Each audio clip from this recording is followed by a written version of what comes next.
Welcome back, everybody, to another episode 100 of the Buko Boys. What? 100? It's 100. We're 100 years old. 100 years old today. 100 episodes old. Oh, this is exciting. And if you're watching on YouTube, you'll notice we're in different, you don't see the normal Buko Boys banner behind us. We are on location. We are at one of the hottest, newest restaurants in Utah, the Barrio Cafe. And why we're doing that here is because we have the owner that will be joining us at the end, and that's gonna be exciting. So stay tuned to the end for that. But we're excited to have episode 100. If you've been on the whole ride with us, we thank you so much. This has been a blast for us. This actually in 2018. Yeah, in fact, our first episode, I was just kind of looking here. It was pre-COVID. Pre-COVID. It was August 21st. 2018 was our first published episode. 2018, so almost 4 years, 3.5 years ago, we started this podcast, and it was the brainchild of Dale. This is Dale's brainchild. So, so me, DVO, I started my own podcast, the DVO Show. Excuse me. And I was just going to interview local entrepreneurs and also just kind of speak my mind. And Dale said, "Hey, I mean, that's good and all, that's really cool, but what if we do a podcast where we talk about the fun things that we like to do? All the fun stuff that we enjoy doing. Why don't we do that?" And so this kind of started soon after my podcast, from Dale's idea, and it's been a blast to kind of speak our mind and give our thoughts out there and talk about all the fun shenanigans we get into. In our first 5 episodes, we were called the Smash Brothers, if you remember. Right, because that's kind of like just joking around. I mean, yeah, we're bigger than your average brothers. And we smash. Smash real good. So we did our first 5 episodes that way, but we did find out it was hard for people to find us just because there's a video game. Yeah, the whole Nintendo really screwed that up. Yeah, so it was too much going on with that, so we had to change the name up, and we thought of something good, and we stuck with it, and now here we are moving things again. Yes, yeah, we're gonna make some changes again. We'll talk about that in a second. But I just thought, all right, Buko Boys, who are the Buko Boys? What are the Buko Boys? So if you're not sure, Buko is the Filipino word for a young coconut. We're gonna stay young forever. Yeah, look at us. We still look like we're 20. I am. What are you talking about? And so we just kind of went with that. We are we are half Filipino, so if you're wondering why our skin complexion is so beautiful, that's why. But who are the Buko Boys? So Dale, who are you? Okay, I'm Dale Van Otten. I'm a local business owner here in Utah. Podcaster. Yes. Fan of the paranormal. Fan of movies. Fan of food. I have a daughter who is a senior in high school. I'm into fishing. As you know, I fish all the time. What other things do I do besides that? Anything on the water, really. But I mean, that's just a quick breakdown. Like skinny dipping. Skinny dipping. chubby dipping. And so I'm Derek Van Otten, brother of Dale, son of Gregory. And since high school, I've been known as DVO. It was just a nickname that was given to me in high school over 20 years ago, and it's stuck. Everyone that knows me calls me DVO. Obviously, it's my initials. And like Dale here, I have a lot of the same interests, which is why we started the podcast. Interested in movies, the paranormal, fun activities, food. Also, other things that I like to do. I like to go shoot guns. And golfing. Those are a couple of my hobbies that I like to enjoy. And motorcycle riding. In fact, I just rode my motorcycle today to get down here. And then I'm married to my wife Edna. We've been married. This will be 9 years. Hold on, I'll get it. May. This May will be 9 years we've been married. We've got 2 kids. Our oldest, her name is Kate. She's just turned 18. She's a senior in high school as well. And then our youngest, she's about 2.5 now. She'll be 3 this summer. And it's just been a blast. So another thing I like to do is family stuff. And we like to travel as well. Specifically San Diego. We're big fans of San Diego. Which we recorded from, which I don't know if you're coming, but we're going at the end of the summer as well to San Diego. So it's going to be a blast. So What's different? What are we doing differently? Because this episode 100, we have a big announcement we're making. All right, so this time around on Buko Boys 3.0. Buko Boys 3.0. Brr, brr, brr, brr. All right, so what we're gonna do now is we're gonna focus more on the local things. We love Utah. Right, so we need more of a direction because we are scattered all over, which, we've kind of branched off and started another podcast, which we've kind of put all our paranormal stuff towards that direction. Because when we first started, there was a lot of paranormal stuff going on this podcast. And we decided, let's join up with our other buddy, Beaker. Beaker. And because he was leaving the podcast he was on, and we decided to just make a whole new podcast dedicated just to paranormal. And so we kind of have that set aside for that, and so we took that away from this show. And so if you're looking for that, if you're still interested in the paranormal, want to hear our stories and our topics, that is EVP Podcast. So EVP, if you kind of have an idea of the paranormal, EVP stands for Electronic Voice Phenomena. So if you catch voices on devices and you kind of replay those, what we've done. That's not what our podcast means. No, ours is actually, that's our name, our team name, Energy, Visions, and the Paranormal. So we're an investigative group. We investigate the paranormal. People call us to go investigate their homes or buildings, and then we just do random ghost adventuring hunts on our own. And so we'll put that all in that podcast, EVP Podcast. If you want to go check all the paranormal out. So we're doing that, doing it that way, as well as we're going to be showcasing more like local restaurants, like what we're doing today, local events, expos. We'll still talk about movies. We'll do special episodes just on movie breakdowns. Yeah, if you didn't catch that, we actually released an episode called The Batman, and that was just our review and a deep dive into the movies. Spoilers and everything. So, those will be separate. Those will be separate things that we'll just kind of add in there as just kind of bonuses for you guys to listen to. It won't be part of our normal weekly podcast. Just be random. Yeah. Stuff that we enjoy, movies that we like, and things that we want to talk about. Yeah, so it'll be separate. But yeah, we'll talk about things specifically to Utah. We might have, today we have a local business owner on. We want to spotlight businesses and restaurants and just activities that you can't find anywhere else besides here in Utah. We're going to be your one-stop Utah podcast. For the fun stuff. Yeah. Because, we know what's cool around here. We know all the cool stuff. We're locals. And then we're going to talk about, local news and things that kind of affect us here. Yeah, things that, funny things in the news, important things in the news. But things, local here, just in Utah. We won't do national stuff unless it's, war or COVID. Right, yeah. As long as it affects us, we'll talk about it. So the first thing we're going to talk about is this story coming out of Nephi, Utah. I kind of found it a little amusing. This is the headline from a local news outlet. The headline is, Utah man arrested after apparent hit list of coworkers found on his desk. What a maroon. And then after this guy gets busted, he starts telling the cops that, oh, no, I just wrote this as if what to do in case somebody started shooting up the place. Now, I don't know the name of the business, but this guy, he's 56-year-old Kevin Michael German out of Nephi, out in Juab County. And apparently, he's been acting a little suspicious at work. Flying drones around above the building. Yeah, flying drones around your work building, okay?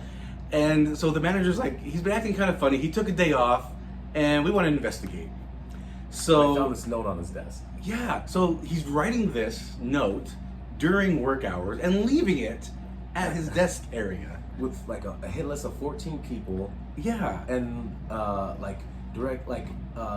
to jam phone lines. Yes, cell phone blockers. Cell phone blocking, so they can't internet blocking. Call for help. Yes. And if help does arrive, how he will snipe the police officers that show up. Which explains why he's flying drones around the building. Yeah, to kind of see the layout of how things work. Yeah, where's my spot? Get an aerial eye view of this. So, this is nuts. Yeah, so they got access to this.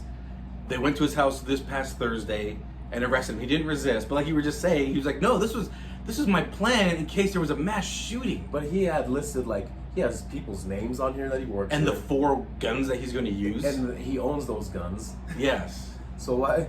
Yeah, this guy's full of shit. Yes. I know a guy that I used to work with, and he legit... Call him out. What's his name? Just kidding. No, don't do that. Let's not do that. Let's just call him Rob. Okay. And he works for it. It sounds like... Just kidding. No, don't do that. So anyways, this dude he wasn't all there either. Okay, mentally you're saying? Yeah, he seriously wanted to kill people. Oh, jeez. Like, he was one of these people that was just always had a bad day. All right. Everything puts him in the mood. Yes. And like, I know those first people. Trying to be friendly with the guy.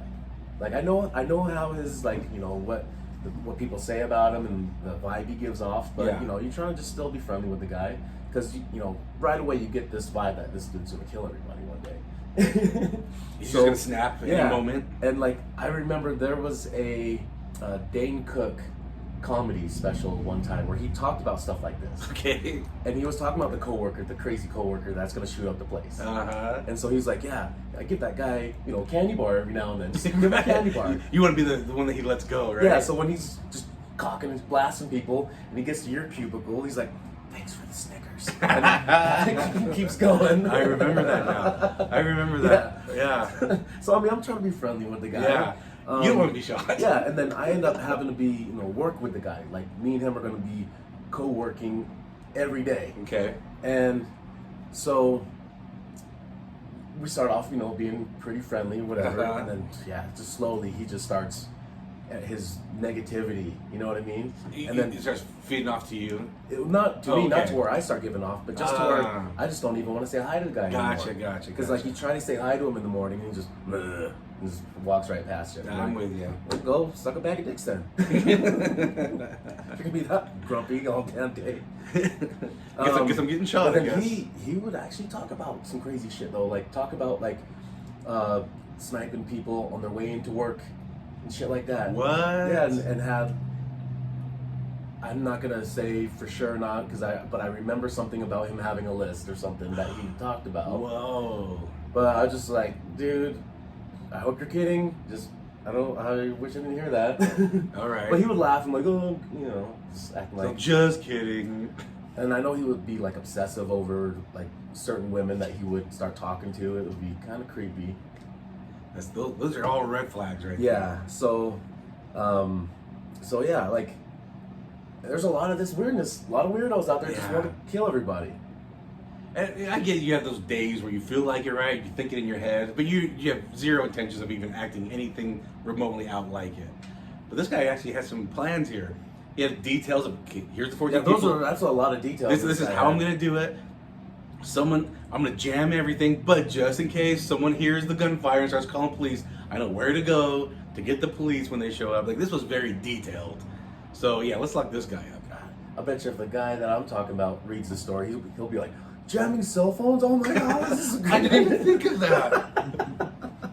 Somebody needs to check his browser history. Oh man, they're great. I bet you're glad you don't work there anymore. That would be weird. I bet you it would be some weird stuff on that browser history. Oh boy, interesting. All right, well that's an interesting story. I just thought that was kind of somewhat comedic, somewhat weird, and that'd be fun to talk about. Since apparently Dale has friends that are like that. Yeah, try to be friends with them. Just don't shoot me. Yeah, just don't want to get shot. All right, let's get ready to bring our guest on. Carlos, come on in here. We're gonna scooch in. We just go a little bit more. Okay, we're gonna bring everybody in. All right, bring him in a little bit more. All right. There you go. All right, so we've got Carlos Nicasio here. Like I said, probably one of the newest, hottest restaurants that everyone's talking about is Del Barrio Cafe in Midvale.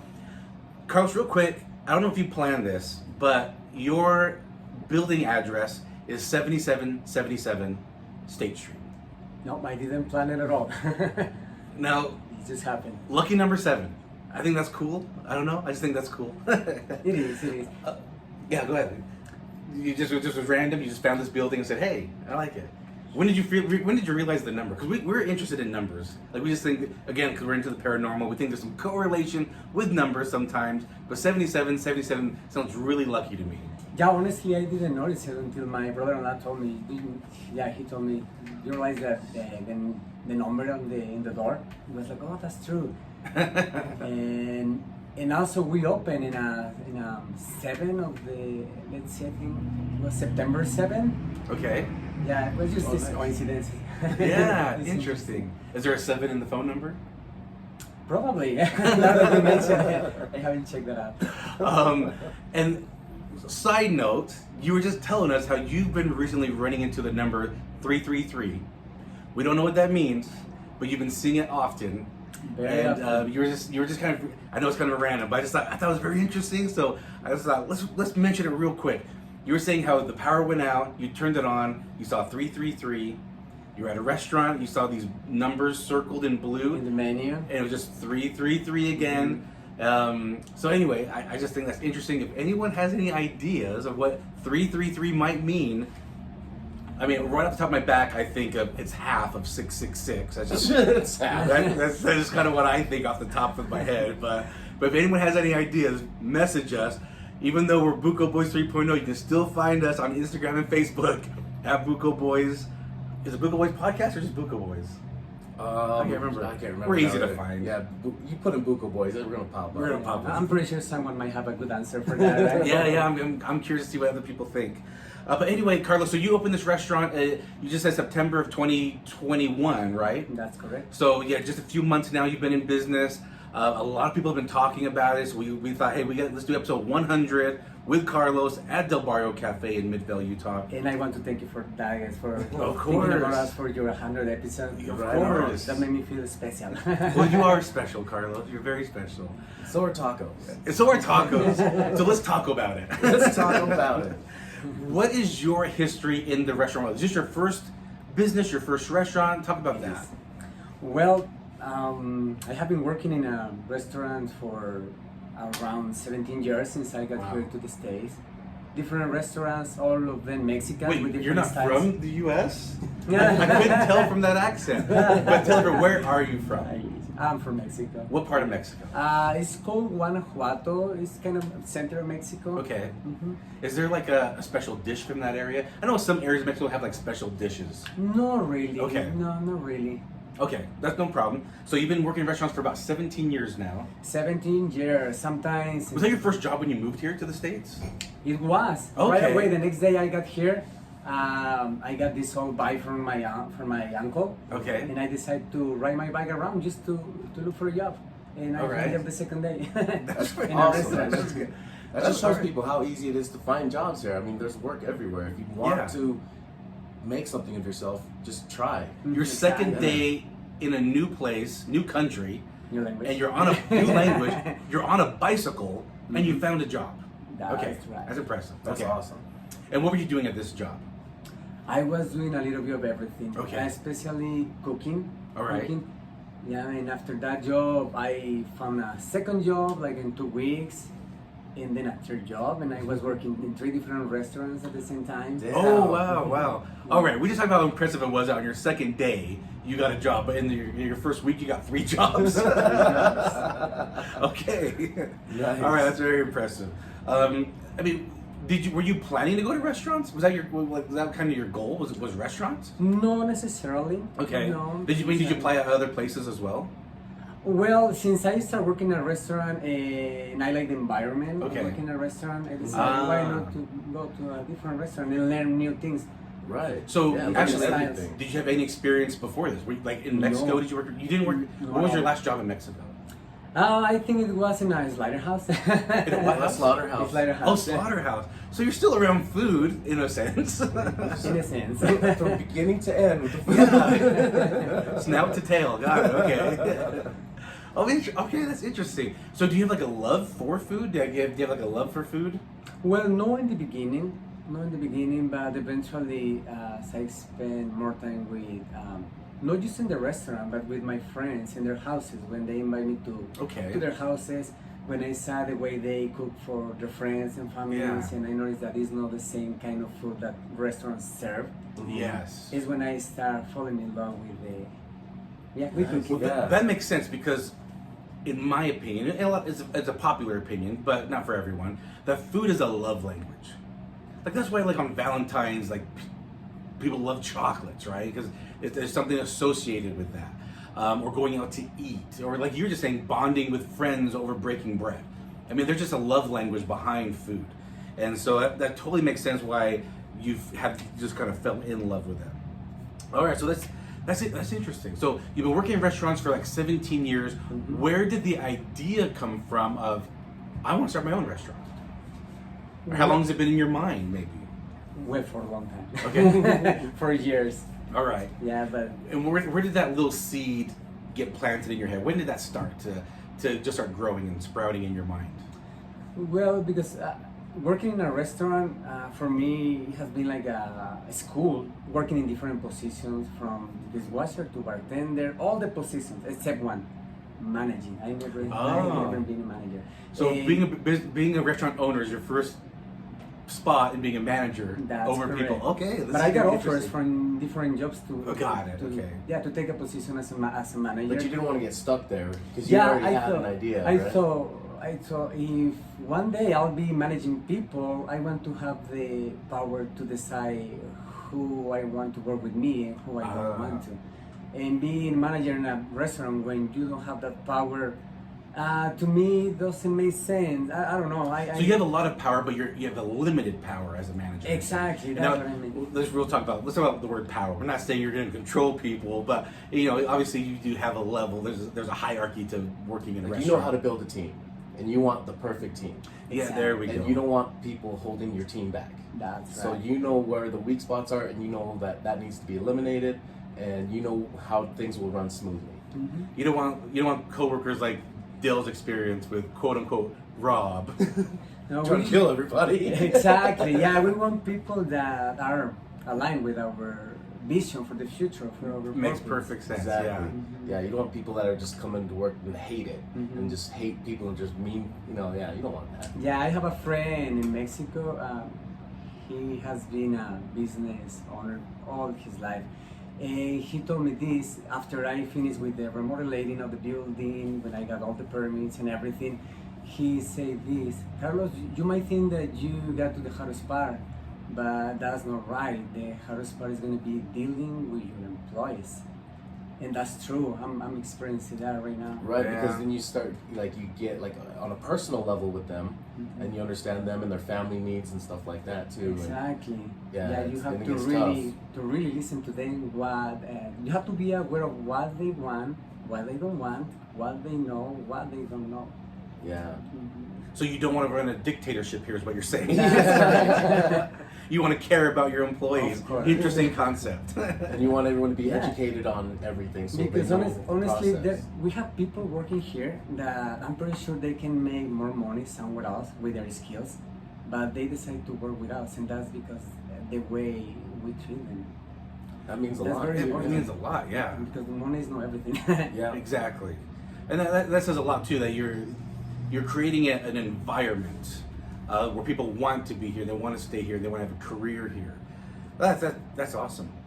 So what you're saying is, the idea to start your own restaurant was you were getting offers to be a manager at other restaurants, and you're like, well, I want full control over my team and the environment.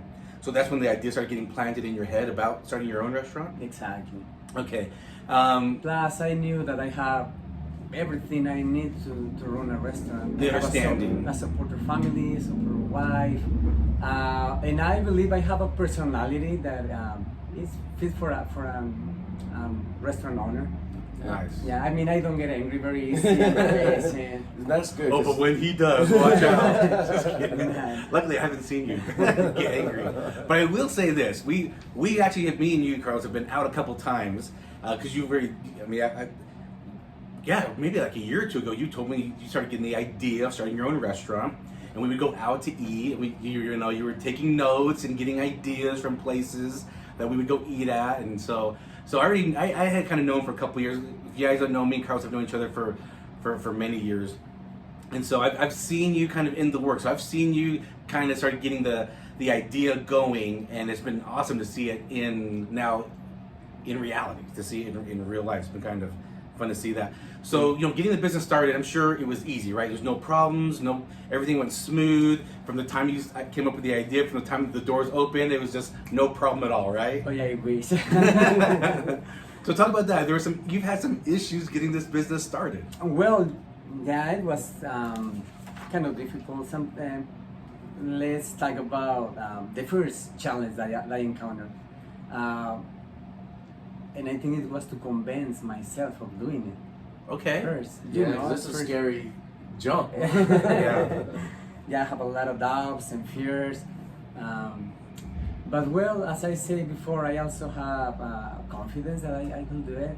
So, and as my daughter told me once, she told me, my daughter Carla, she told me that fears is temporary, but regrets is forever. Ah, yeah. And I like that quote. I thought that's true. I don't Fear want is to temporary, regrets are forever. Wow. How old is she? 13. Wow. So I. So yeah. she'll be the manager here in no time. Right. Well, that's interesting. So that's what kind of helped you get over your fear. Is that what you're saying? That's correct. Wow. Okay. Because at that time I have a lot of doubts and because it's a big investment Right, because you're taking out a loan, you're quitting your job, you're going full time into business. for something that who knows if it going to work. or Right. not. There is no And guarantee. you know, we both have been there, so we know exactly the fear you're talking about. Yeah. Yeah, but well, that was my first challenge. It's a mental challenge was your first challenge. Exactly. Okay. mental challenge. Then the second one, it was to convince my wife to do it. Ah, okay. Yeah, something that helped me with this. Was a couple things that happened that helped me to convince my wife. First, his brother. One day, my car broke, and we decided to go to my brother-in-law business. He owns a mechanic shop. So we went there and we were talking about business, about how good he's doing in his business. And he mentioned, okay, now when it's going to be your turn to open your own restaurant. He And- asked you that. Okay. Okay. He has that. And I was joking. I told him, well, when I found someone to give me the money to open it, right? And he was like, okay, how much do you need? And I go, oh, probably like 50 or 60,000 to start. He was like, okay, I'll give it to you. Oh wow. And then he say, okay, tell me now what is your excuse to don't start a business. Okay. And luckily for me, my wife was in front of me when that happened, and I just started here and like I just with my face asking her, okay, you have an answer for that? She, What was her answer? she didn't answer. Okay, all right. She didn't answer, but She's then. like, let me think about this. But after that, we were talking about it, and well, that helps a little bit to convince her. And then after that, she started taking these neuro-linguistic classes. Yeah. Like a program where, I don't know, the coaches teach students how to overcome some fears, Right. how to have a better life. So, and I think that also helps a little bit to make her change her mind about us opening a business. And yeah, we decided to open it, but it was challenging for me to convince her. It took me years, Right. years to convince her. So those were the two first challenges that I found. Then after that, getting the money then to finance my project. We went to different refinance companies because I was planning to refinance my house and get the equity to start business. But it wasn't that easy. I didn't expect it to be a big deal, but it was a whole process to get Sure. to get the money to start a business. But well, we find a way to get money and we started. And that was just the first challenges that I encountered to open the restaurant. Getting the permits, it was also a headache. With the city and things like that? Yeah, when I was thinking about opening the restaurant, I thought, okay, maybe just a permit from the health department, from the fire department, and that's pretty much it. But no, I didn't know that I had to go through all these different permits. I was counting them the other day. There were like 7 different permits for different things. Wow. Things that I didn't even know that they exist. Just to mention one, this permit from the South Valley Water Reclamation Facility. So once we opened, like 3 months later, I received a letter from this South Valley Water Reclamation telling me that I had to go to their facility to an interview. Okay. And they said I had to take a class. And if I do, then the letter say that he didn't, that I have 3 days to show up to the class. If I didn't do it, I will receive a penalty or something. Wow. Well, we decided to go there and see what this was about. And they explained to me that, well, the way I see it is that we have a right to pollute the water. Okay. We can do that, but we have to pay a fee depending on how polluted the water is, based on a sample that they take from the grease trap. Mm-hmm. And yeah, I didn't know about that. So what they do is that they come 2 times a year. They take a little sample from the grease trap outside the parking lot. Then they take this sample to the lab and they run a test. And I have to pay for that test, like $250 just for the test. Twice a year. Twice a year, but it doesn't end there. After the test, depending on how polluted the water is, they charge me depending on how polluted, but it can run from $250 to $1,000. Wow. And they charge 6 different bills during the year. And it's something that I didn't even know. I mean, probably a lot of people don't know about this. Wow. Yeah. You know, and I tell people when I coach people about running a business, I just tell them this: it's going to take twice as long as you think. It's going to cost twice as much as you think. And there's going to be twice as much things to do than you think. So just anticipate that when starting a business. Wow, incredible. What other challenges did you run across? Kind of probably getting things open? The most difficult was also with the South Valley water reclamation. What happened is that we were in the place, we started remodeling, we got all the permits that we thought that we need. And we were about to open, like a week ago from opening, I received a call. And it was an officer or someone that works for South Valley Water Reclamation, and he told me, I need to talk to the owner of the restaurant. And okay, yeah, this is speaking.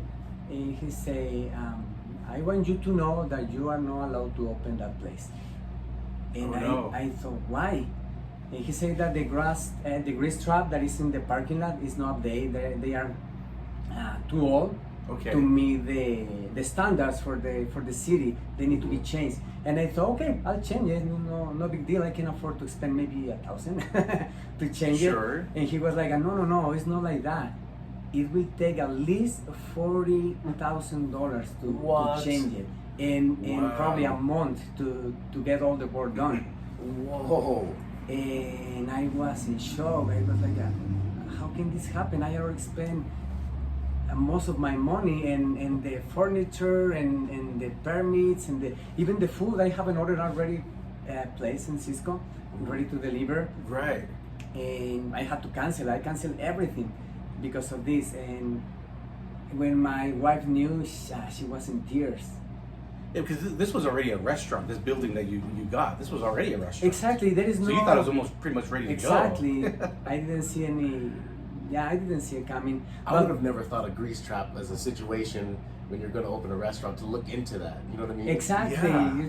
You thought like, well, it's there. Yeah. Right. Yeah. It's just drain. It's going to go down the drain. Who cares? Wow. But well, luckily, I convinced this guy to come here and talk to him in person.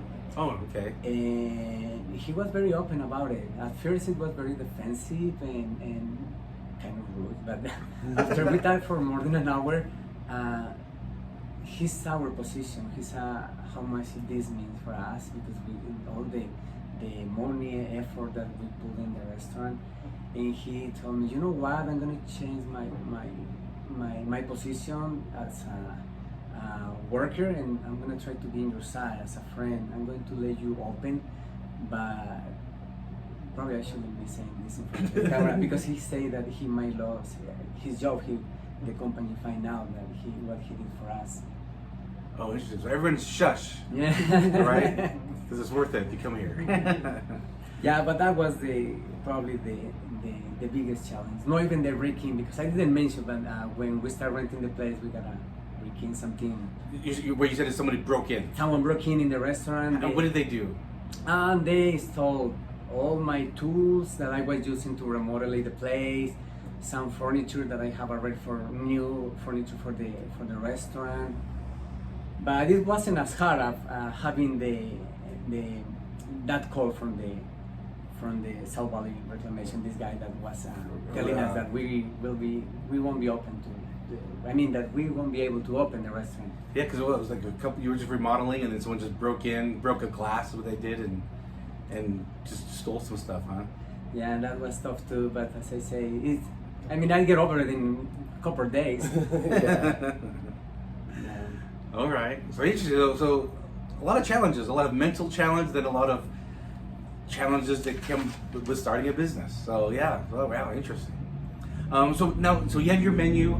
Like, where did we were talking about how we would go out? Like, we just would go out to eat, and then you would just be like taking notes about where we would go eat at. But where did you come up with your menu? Like, how did the menu come about? Like, do you have like a love for burritos and tacos? Like, talk to me about that, because I do.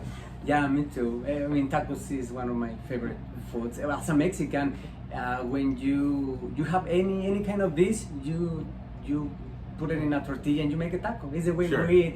I'm pretty sure. Well, tortilla is part of our diet as a Mexican. The tortilla. So when you have a tortilla, you put the food in the tortilla and you make your own taco. I'm pretty sure that for other cultures, it's gonna be rice or bread. For Mexicans, it's tortilla. Yeah, we're half Filipino, so it's definitely rice. Right. Throw rice on the plate, and then whatever on top. But Right. working at Mexican restaurants, you got to eat a lot of different kinds of the same food and try different flavors, and kind of put it together yourself to make your own, like what tastes best for you. Exactly. After trying it and believe it everywhere or else. not, over the years, your palate develop some kind of I don't know how to describe it, but you A become more connoisseur. picky. You become a connoisseur of tacos. and Right. Yeah. Carne asada. Yeah, it does. Your palate definitely gets experienced, and Exactly. it definitely gets at a higher level. And you can know when something tastes good and when it's not, and how it can be improved. And what's missing? Yeah, what's missing from Exactly. dishes? Yeah. Okay, yeah. So all right, so your menu just kind of came for you. Want to keep it simple, right? As well, which is why it's called Del Barrio Cafe. You know, you want to kind of keep it simple. Yeah, something very casual. Yeah, just very casual, but with high flavor. Exactly. Yeah. Yeah, I try to pick the most traditional and emblematic dishes from Mexico. Not just from one region, but from different regions of Mexico, like from Yucatan, cochinita pibil, or pastor from Mexico City, Baja tacos, the fish tacos from Baja California, carne asada, the way that is made in the North Mexico. So you try to cover all the regions of Mexico on your menu. I try to. Oh, I very try cool. to, and I'm still working in developing more recipes. Nice. Over more. And we are more than happy to try them Yeah. out for you, to give you our More than opinion. happy. Thank you, Is there anything on the menu that maybe you're most proud of? Maybe because it took a lot of work, or it took a lot of testing. Is there one, or just because it just tastes really good? Is there something that you're the most proud of on your menu? Interesting. Well, If there's not, that's okay. no, probably birria tacos. Birria, okay. Because it's a whole process to cook birria. I mean, it takes days to prepare birria. Oh wow. Because it simmers, right? Exactly. Slow cook First, we marinate the meat in vinegar and salt for 12 hours. it. Oh, nice. Oh, Then wow. after that, we prepare the salsa to be marinated with the kind of chile salsa. It's more like a mole, but Right. it's not too thick. It's more watery, Uh-huh. so we can marinate the birria. But it has like more than 20 different ingredients. The salsa that we Oh, use to wow. marinate it. Wow. And so when we marinate it after the vinegar and the salt, so we marinate it for another 12 hours. Oh wow. So that's made 24 24 hours. hours of just Yeah. And after that, we put it in the oven for about 8 to 10 hours and let Oh, it slow wow. cook. nice. And after that, we put it in a big pot for another 3 hours. Then, Nice. I mean, it takes days, like Yeah. at least two days. Right. And the special ingredient is love, right? It is. Because that's a lot of care and love that goes into that. What you just said to me. Wow. Okay, that's Yeah, very those- interesting. They are delicious here, and like the al pastor, like it has pineapple chunks here in the tacos. It's amazing. Yeah, I've had my first experience with al pastor. My wife took me to like a taco truck. And she was saying how good al pastor is, and it was cooked in pineapple. And I'm like, I love pineapple, so I'm like, oh, it sounds great. And I tried it, and this taco truck, I didn't taste anything. Like I just was like, I mean, it's fine. It's a little dry. So I just kind of was never really interested in Al Pastor. You know, I've heard great things about it until Carlos, I had yours. I was like, oh, I can actually taste the pineapple. It's sweet. There's flavor here. And I've had El Pastor from 2 other places, and I just didn't care for it. I was like, I don't get what the hype is until I had this one. I was like, oh, yes. Yes, please. More, please. Yeah, let me tell you that it's very different when you cook the pastor in what we call trompo, what is a vertical broiler in form of a cone. I think of it like as a gyro from like a Greek place. You have that the gyro on that spit kind of turning around. It's kind of like vertical, that. Yeah, in fact, the pastor tacos it comes from. I mean, the history comes from Middle East. When people who travel from Middle East or from Asia. I'm sorry, from Asia. They travel to Mexico, to Veracruz, and they brought these recipes. And they used to cook lamb in these vertical broilers. In Mexico, because in that time. In Mexico they didn't have too many lambs, but they have pork. They modified the recipe and they use pork instead of lamb. Wow. And that's how the pastor was born. Okay. But yeah, it is really different when you cook it in a vertical broiler, when it's slowly roasting, turning around. Then when you just put it in the flat grill, it's very different. Oh, for sure. And also the marinade, the sauce that we use to marinate it have to have the perfect balance between salty and sweet. Yeah, that's the main point with the pastor. Have to have a balance between salty and sweet.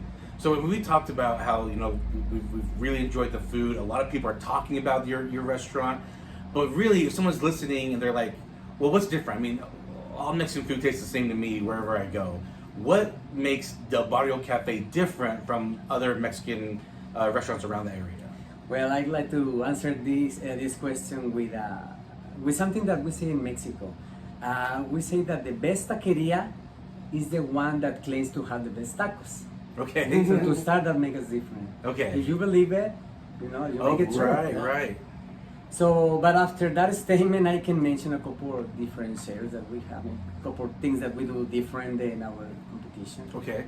I can tell you that the homemade tortillas that we do for the tacos, I mean, in other restaurants, they do homemade tortillas, but they do it for soups or for some kind of dishes. And that what means is that they do the tortilla and they put it in a warmer and that's it. With us, we do the tortilla and then we cook it again. We cook it twice. Once when we do the tortilla and then again when we serve the taco to give it flavor with the. Nice. I mean, it's a whole process also with the tortillas. So that's what we do different. In other places, when they serve tacos, the tortilla comes in a package and it tastes the same. Right. That's homemade tortilla.